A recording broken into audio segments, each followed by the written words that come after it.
Kaixo, arratsaldeon eta ongi etorriak denak. Entzuten da? Ondo entzuten da? Bai.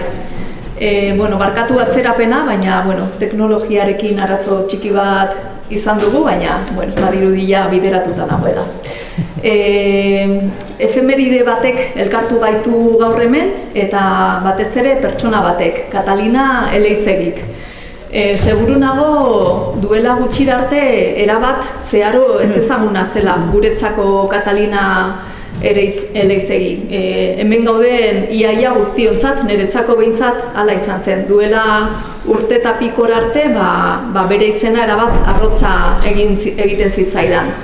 Eta gauzak nola diren, gaur nolabait berak elkartu gaitu hemen. Esaten nuen efemeride bat izan dela aitzakia.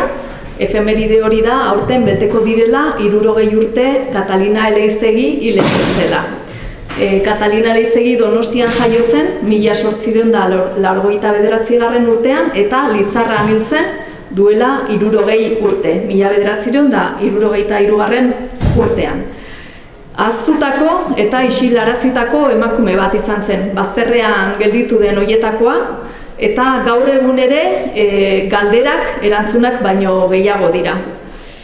Katalina Eleizegi es una de tantas mujeres que han sido condenadas al olvido, una de esas tantas mujeres silenciadas e invisibilizadas. En Estella apenas nadie sabe quién fue, a pesar de que vivió la mitad de su vida entre nosotros, ¿no? A pesar de que vivió la mitad de su vida en Estella, en la ciudad de Lega, concretamente en el número 1 de la calle Chapitel. Y es hora de rescatar su memoria y el pretexto ha sido una efeméride, y es que este año se cumplen 60 años, es el 60 aniversario de su fallecimiento. Katalina Eleizegi nació en Donostia en 1889 y murió en Estella, en la ciudad de Lega, en 1963.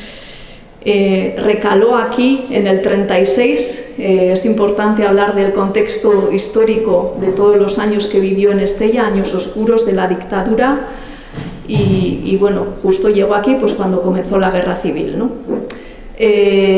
Agradecer a la Asamblea de Mujeres, al Ayuntamiento de Estella, a la Asamblea por ser partícipe de esta iniciativa, de esta charla que hoy venimos a escuchar dentro del ciclo que se prepara con motivo del certamen María de Maeztu.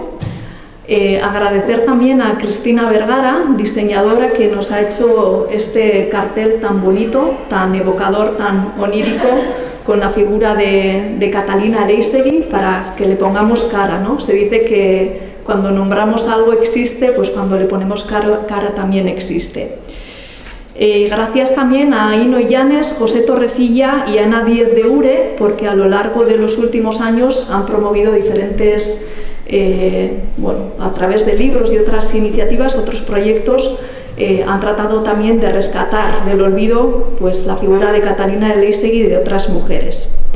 Decía en euskera que son más las preguntas que las respuestas, es más lo que no sabemos que lo que sabemos de Katalina Eleizegi. Pero si alguien tiene respuestas es Amaia Álvarez Uría. Es un honor tener hoy aquí a esta investigadora que probablemente, como digo, sea la persona que más sabe sobre esta escritora, considerada la madre del teatro moderno vasco. Amaia Álvarez Uría es licenciada en Filología Vasca y doctora en Literatura. Actualmente es profesora de Lengua y Didáctica de la Literatura en la Universidad del País Vasco.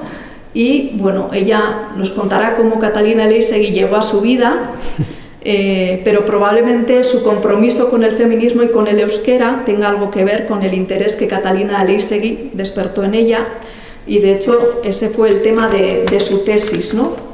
Género e identidades nacionales en la obra de Katalina Eleizegi. Va a ser un placer escuchar la conferencia. Gracias a Amaia por estar hoy gure artean egotiagatik y por acercarnos la figura y la obra de Katalina Eleizegi, también por tu aportación para recuperar su memoria. Eskerrik asko eta zurea da hitza.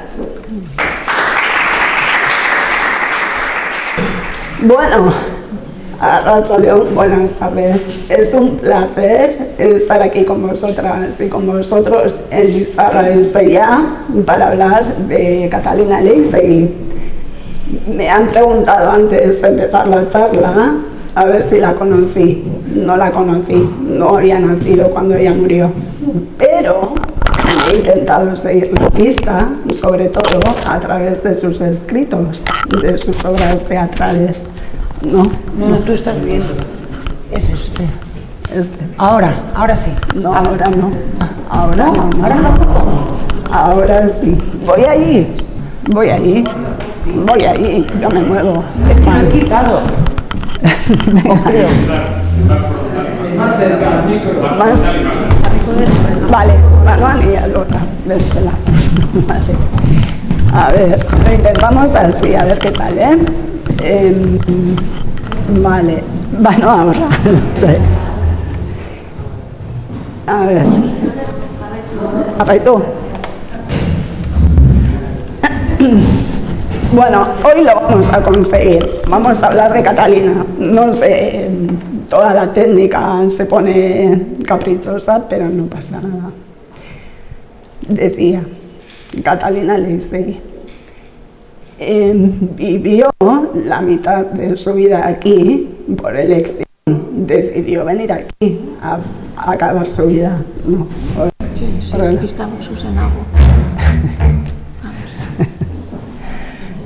Hola, mejor. Esto se está volviendo un poco ya cómico. ¿Mejor? ¿Sí? Vale, venga. La tercera la vencida. Vale, bueno.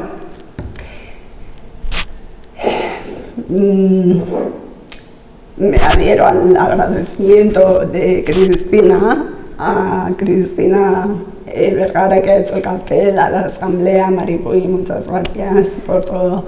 Cristina Verasain, sin ti esto no hubiera sido posible. Inés, estoy deseando oír tu cuento, el 27. Bien, yo estoy aquí porque hice la tesis doctoral, porque encontré sus obras de teatro dentro de un sobre marrón. Os enseño los sobres marrones. ¿Conocéis estos sobres marrones, verdad? Yo estaba buscando información sobre mujeres escritoras vascas y apareció el nombre de Catalina Leizegui. Y entonces empecé a buscar a su familia y me encontré con su sobrino que vivía en Donosti. Fui a tomar café y entonces apareció con un sobre marrón grande, ¿sí? Dentro del sobre había, Jesús, esto cada vez peor. Dentro del sobre había 3 cuadernos manuscritos con sus obras y un par de fotografías. Una de ellas, yo creo que fue tomada en Lizarra Estella, en este pueblo. Una escenificación de una de sus obras. ¿Conocéis el convento del servicio doméstico? ¿Os acordáis de la Plaza Santiago, verdad? Bien, pues ahí aterrizó Catalina, ahí llegó, ahí pasó sus primeros días. Os voy a contar un poco lo que he descubierto de Catalina. Vale, empezamos un poco con el contexto histórico, ¿vale? Vamos a situarla en el espacio y en el tiempo. Luego seguiremos con su biografía. ¿Quién fue ella? ¿Sí? ¿Qué sabemos de su vida? Sabemos muy poco. Y por tercer punto, vamos a ver un poco sus obras de teatro, lo que ella escribió, ¿vale? ¿Empezamos? Bueno, ahí tenemos 6 mujeres ilustres contemporáneas de Catalina. ¿Conocemos estas mujeres? ¿Sabemos quién son?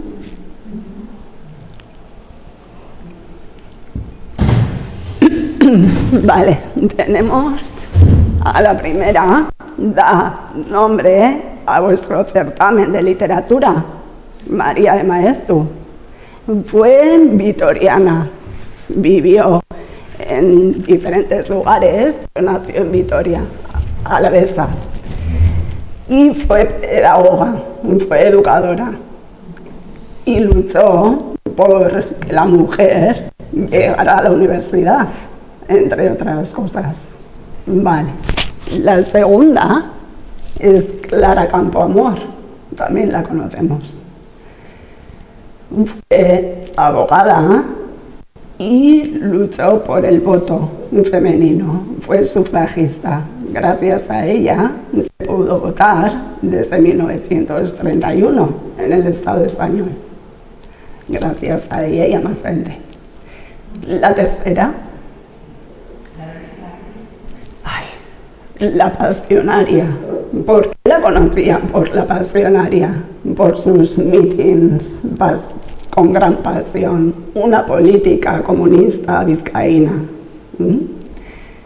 Y luego abajo tenemos a Virginia Woolf, escritora inglesa, a Frida Kahlo, últimamente la vemos en camisetas y bolsos, pobre, si levantara la cabeza, y a Simone de Beauvoir, francesa, filósofa, feminista.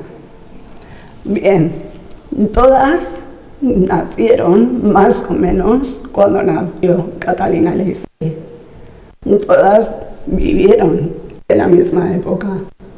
Y a estas las conocemos, pero a Catalina Leisey no. ¿Por qué?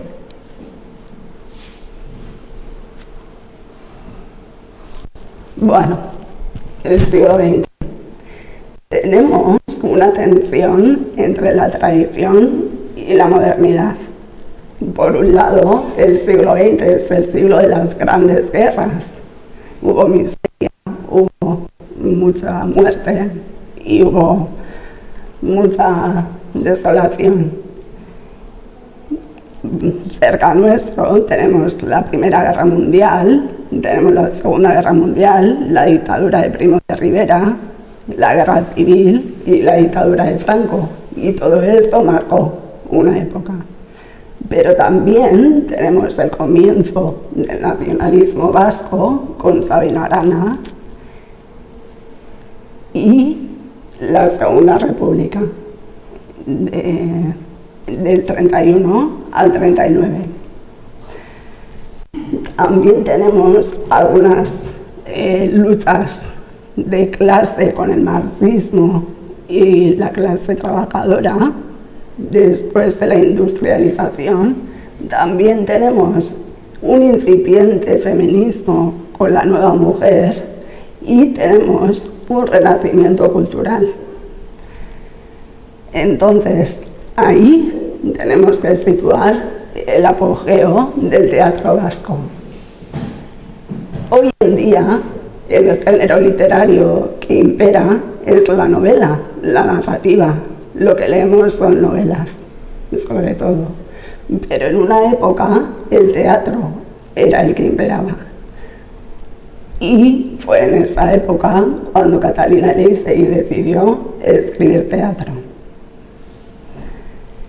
En el teatro vasco de principios del siglo XX tenemos a diferentes autores conocidos, la mayoría guipuzcoanos, y aquí tenemos algunos nombres. ¿Conocéis, habéis oído hablar de Toribio Alzaga? Alzaga.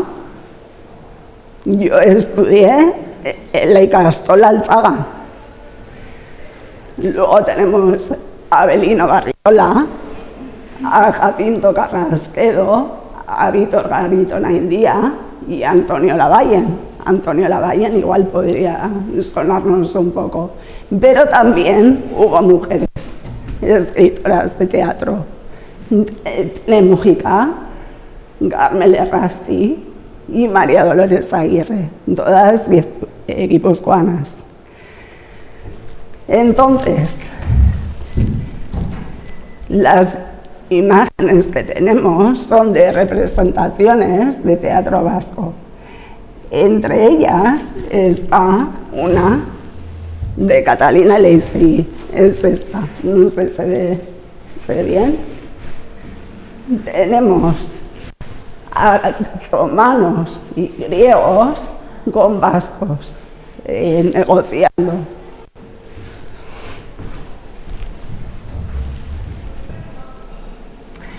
Vale, pero ¿quién es Catalina Leistri? ¿Quién fue Catalina Leistri?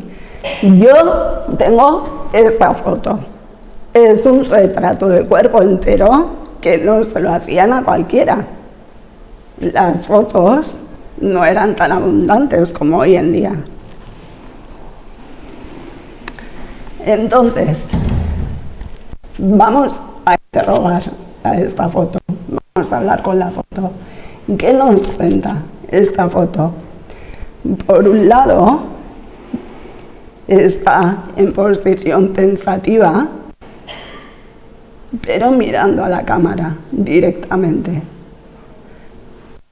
Por otro lado, tiene papel y boli o pluma en la otra mano, lo que nos muestra que era escritora de su oficio. Aunque el papel pudiera ser un periódico, que también nos cuenta una de sus pasiones, que era conocer la historia y la cultura. Leía mucho, se interesaba por documentarse, le gustaba mucho la historia, los conflictos que había vivido el País Vasco. Luego vemos que tiene un moño alto y un vestido negro bastante discreto. Apenas le vemos las manos y el rostro, pero parece un pie. El pie nos muestra qué es lo que nos quiere contar. La historia siempre tiene un pie que asoma. Eso es lo que me interesaba encontrar. Entonces, vivió en Zapitel, en la calle Zapitel, donde hay un hotel ahora, ¿conocéis? Al lado de la iglesia de la muralla. Entonces, imaginárosla en el primer piso, mirando por la ventana, mientras escribía y leía. Bueno, esto es lo que me cuenta a mí, esta foto. Luego, si queréis, me decís que os cuento a vosotras. Esta es otra foto que tengo de Catalina. ¿La habéis visto? ¿La habéis encontrado? Está con un sombrero.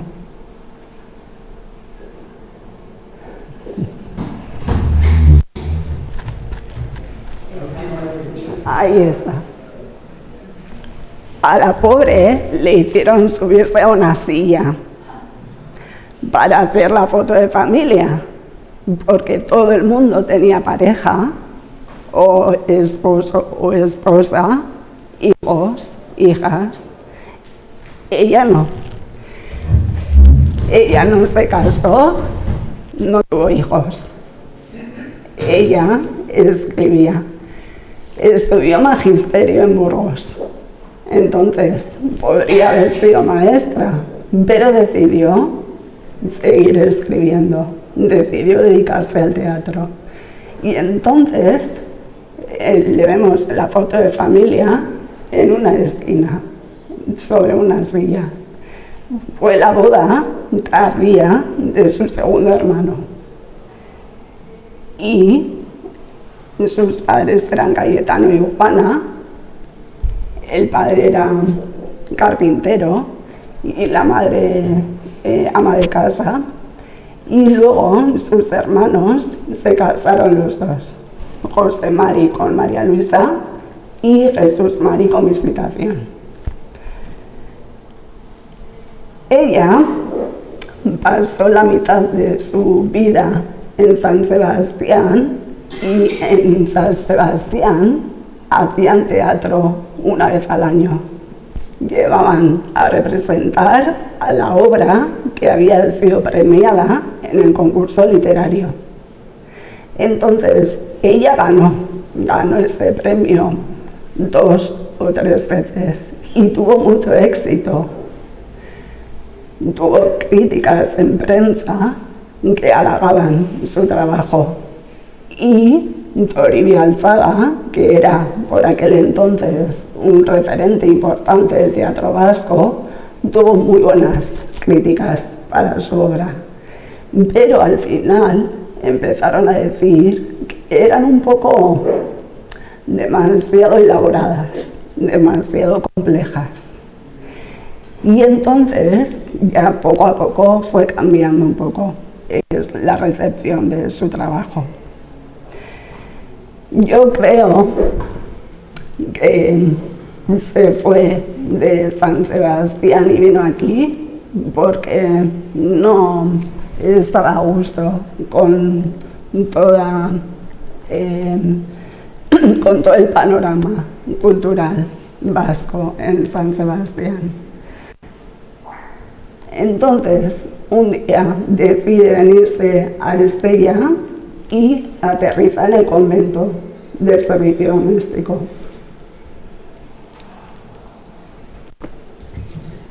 Según José Torrecilla, se quedó ahí una temporada y le encontraron un sitio para vivir en la calle Chapitel, donde vivía el enterrador con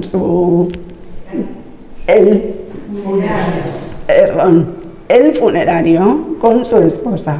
Como era una pareja sin hijos, tenían opción de alquilarle una habitación y de que vivieran por una renta. Entonces, ahí se quedó y pasó la mitad de su vida.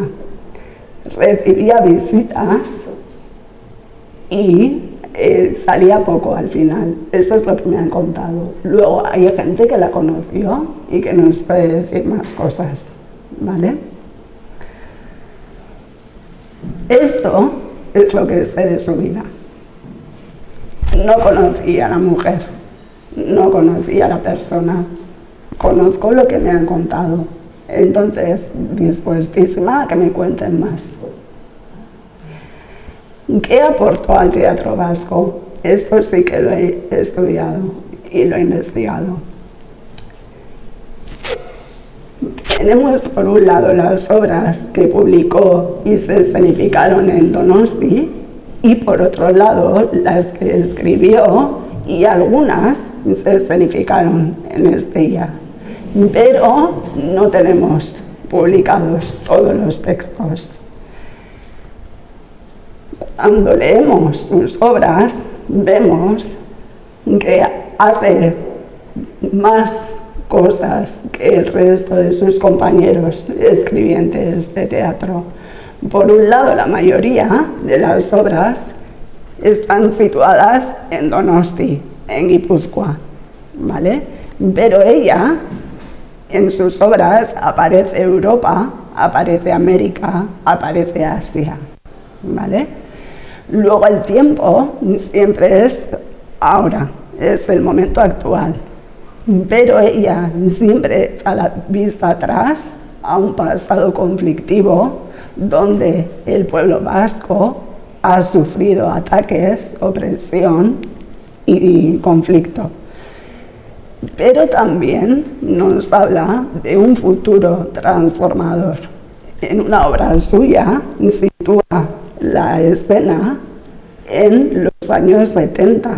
Dice, esta obra va a suceder dentro de 30 años.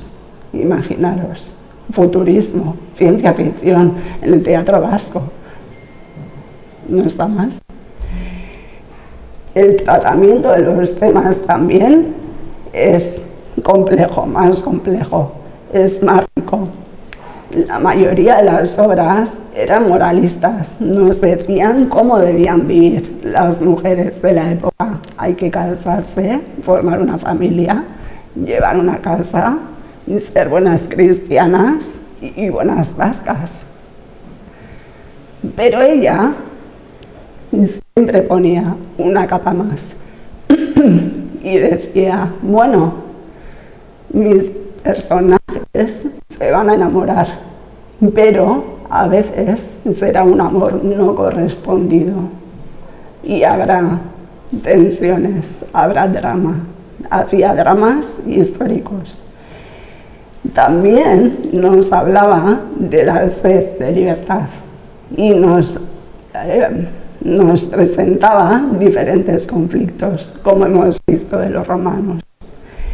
Y también hablaba de valor, el valor de sus mujeres protagonistas. Las personajes principales eran mujeres jóvenes, humildes, pero también había otro tipo de mujeres. Tenemos una bruja, Mañu Astía, tenemos diferentes clases sociales, tenemos muchos tipos de mujer. En una obra también aparece una mujer nueva, una mujer frívola, que le interesa ponerse guapa, ir a fiestas, pasárselo bien, cuando en realidad lo que se intentaba transmitir en las obras teatrales de la época era: busca una buena pareja, cásate y sé euskaldun fededun, ¿vale? Entonces siempre hay conflictos, siempre hay tensión, siempre hay complejidad en sus obras. Bueno, rápidamente, sus obras las he clasificado en 3 épocas diferentes. La primera sería de 1915 a 1923 y ahí tenemos sus 2 primeras obras, las más conocidas y las más exitosas. La primera fue Garbiñe. Garbiñe se va a enamorar de Ivonne, pero a Ivonne le gusta Lide. Entonces tenemos servido el drama.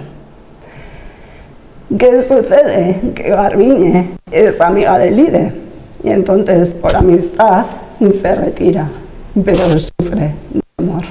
Entonces imaginaros un drama histórico con un trasfondo romántico de amor imposible. Bueno, no está mal para hacer una película, ¿no? Vale. El segundo es Loretti, a quien raptan los romanos, una vasca, a quien raptan los romanos, y entonces hay que negociar. ¿Por qué la raptan? Porque un romano se enamora de ella y se encapricha. Entonces ahí volvemos a tener drama histórico, conflicto histórico y tema romántico. Vale. Para oír a Catalina tenemos las notas de peluquería.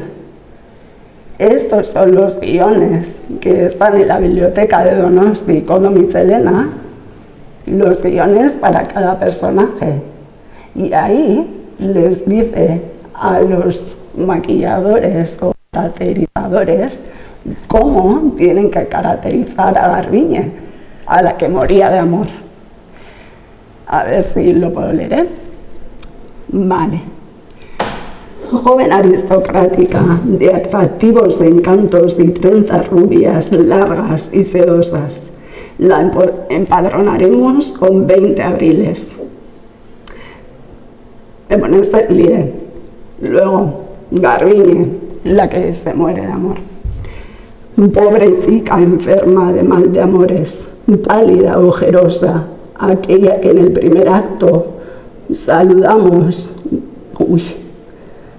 como representación de la alegría. Por ahora es un emblema de la tristeza. ¿vale? Lo leéis mejor que yo igual. Vale, esto de la presbicia, esto no para mí, pero vamos.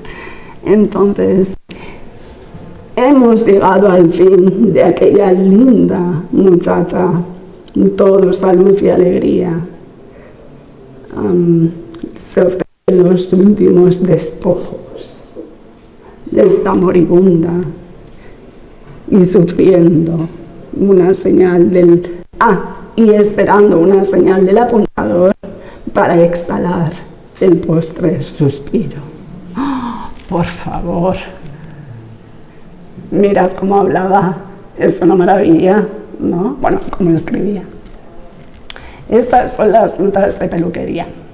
Cuando las encontré, escuché a Catalina. Hemos hablado del contexto histórico y hemos hablado del incipiente nacionalismo vasco, de cuando nació el PNV y de cuando las pinturas, la cultura, el teatro, la poesía, los cuentos, el objetivo principal era crear un mundo costumbrista, un mundo nacionalista, un mundo en el que se construyera la identidad vasca. Y aquí tenemos pinturas de Arrue y de Artola que nos muestran un poco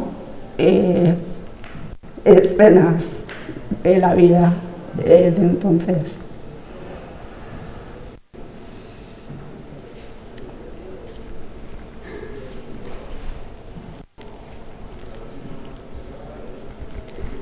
En estas escenas vemos cuál es el lugar de la mujer, qué es lo que se espera de las mujeres. Tenemos oficios de mujeres, tenemos una mujer Bertolari, yo creo. ¿Qué os parece, perdón? ¿Qué os parece? ¿Pudiera ser una mujer Bertolari? Según con qué ojos miremos el cuadro, ¿verdad? Vale, y mujeres del luto saliendo de la iglesia. También tenemos romería, donde se encontraba la pareja. Tenemos manifestaciones, reuniones. Tenemos la maternidad. Tenemos la religión. Vale. Entonces, este era el ideario que encontrábamos en el teatro vasco. Pero luego llegó la República y los aires de vanguardia o de Europa. Y entonces aparece Gaine, que es una obra que publicó por entregas en la prensa, cosa que también se hacía en la época. En Gaine aparecen dos mujeres, una tradicional y otra, la que os he adelantado antes, la frívola, la que le gustaba ir de fiesta y celebrar y reír y hacer chistes y maquillarse. Entonces, esta es la obra futurista que llevó 30 años más adelante para poder introducir ese personaje, la mujer nueva. En esa época también escribió Yatsu, pero se ha perdido. Eso yo creo que fue otro drama histórico. Vale. En el Estado español tenemos otro tipo de imaginario, otro tipo de pinturas, otro tipo de mujeres en las artes. Aquí sí que aparece más claro la mujer nueva, las vanguardias, otras formas de ser mujer. Vemos a dos mujeres en la verbena vemos un cuadro de ángeles santos que se llama Un Mundo, pero veis que el mundo, un mundo cuadrado, un mundo surrealista, un mundo de los sueños. Y tenemos la Venus del bolchevique. Vemos lo que conocemos como la mujer nueva de comienzos del siglo XX, paseando con su perro por la ciudad. Entonces, luego cambia el contexto político y la última, bueno, viene la guerra y lo detiene todo, ¿vale? En la guerra hay una pausa terrible, todo lo que se ha conseguido se borra. Y después de la guerra y la dictadura empieza poco a poco a resurgir la cultura vasca, muy tímidamente. Y en la década de los años 50 y los años 60 es cuando escribe sus últimas obras. Estos son los cuadernos que he encontrado. Esto no lo conoce nadie todavía. Entonces, tenemos Brujas Coarilquia. ¿Veis el tejido, el bordado que tienen en el tocado? No sé muy bien cómo se dice. Estas mujeres. Sí, era como un bordado de ganchillo muy fino que se hacía. Entonces, esta obra de teatro es un solo acto, es cortita y cuenta. Hay dos personajes, una abuela y la nieta. Y la nieta le dice a la abuela: abuela, vámonos, que hoy es Navidad y tenemos cena con la familia, están esperándote. Y la abuela le dice: ay, espera, tengo que acabar de hacer este bordado para la señora que va a venir a buscarlo para su cena. Entonces, esa es la escena. Ahí vemos una diferencia de clase y un poco, bueno, de alguna manera una denuncia, ¿no? De unas no pueden disfrutar de la cena en familia hasta que acaben el trabajo para las otras. Y luego tenemos Catalina Erauso, que es la obra que analicé en mi tesis más y de la que tenemos esta foto. Esta foto es de la representación de Catalina Erauso. ¿Conocéis a Catalina Erauso? Es otra donostiarra, una figura histórica a la que llamaban la monja alférez. La monja alférez era un personaje histórico bastante conflictivo. En el siglo XVI-XVII, sus padres decidieron mandarla al convento y que iba a ser monja, pero ella decidió que no. Y con 11, 12, 13 años huyó del convento, se cosió el hábito como si fueran ropas de hombre y vivió como hombre. Se fue a las Américas, al Nuevo Mundo, y fue conquistador muy sanguinario. Consiguió honores y consiguió que le dejaran seguir viviendo como hombre cuando le descubrieron que era mujer. Estoy haciendo versión breve, y consiguió una renta, consiguió permiso del Papa para seguir siendo hombre, seguir viviendo como hombre, y consiguió una renta del rey de España por los servicios prestados al Imperio español, a la corona española, y siguió viviendo como hombre. en América. Bueno, Catalina Leisegui decide escribir una obra y contar la historia, la vida de Catalina Erauso. Venimos de aquí, ¿vale? Entonces, imaginaros, a mí eso es lo que me llamó la atención y por eso llegué al sobre marrón. También escribió Roldán, el cantar de Roland, la batalla de Roncesvalles, otro momento histórico importante en el País Vasco. Pero esta es sin acabar, Roldán.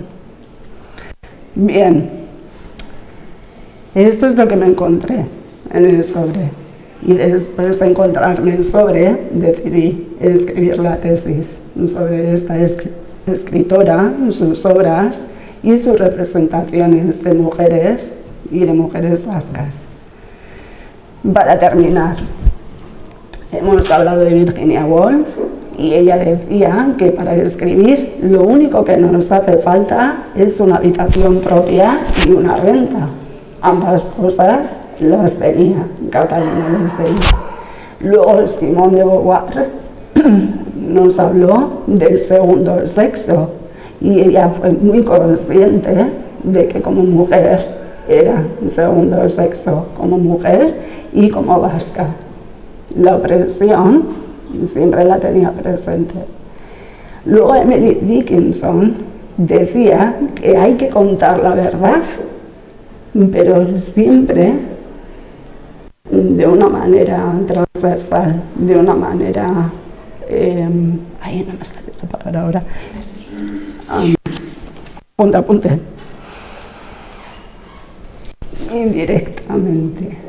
Indirectamente, ¿vale? Entonces, contar la verdad, pero contarla indirectamente. Y eso creo que hizo Catalina Leisegui. Juega el rol de madre social, no fue madre, pero sí hizo la transmisión de la lengua vasca y de la cultura vasca, y eso también es una forma de ser madre. Luego problematizó el género, la clase y la nación, nos mostró que era más complejo de lo que mostraban sus compañeros.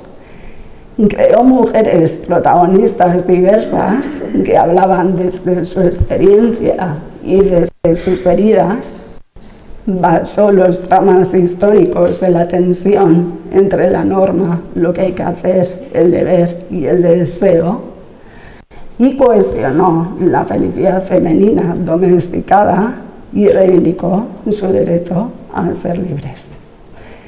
Siento mucho la voz y los problemas técnicos. Ahora me encantaría escuchar vuestras preguntas y vuestros comentarios. Muchas gracias.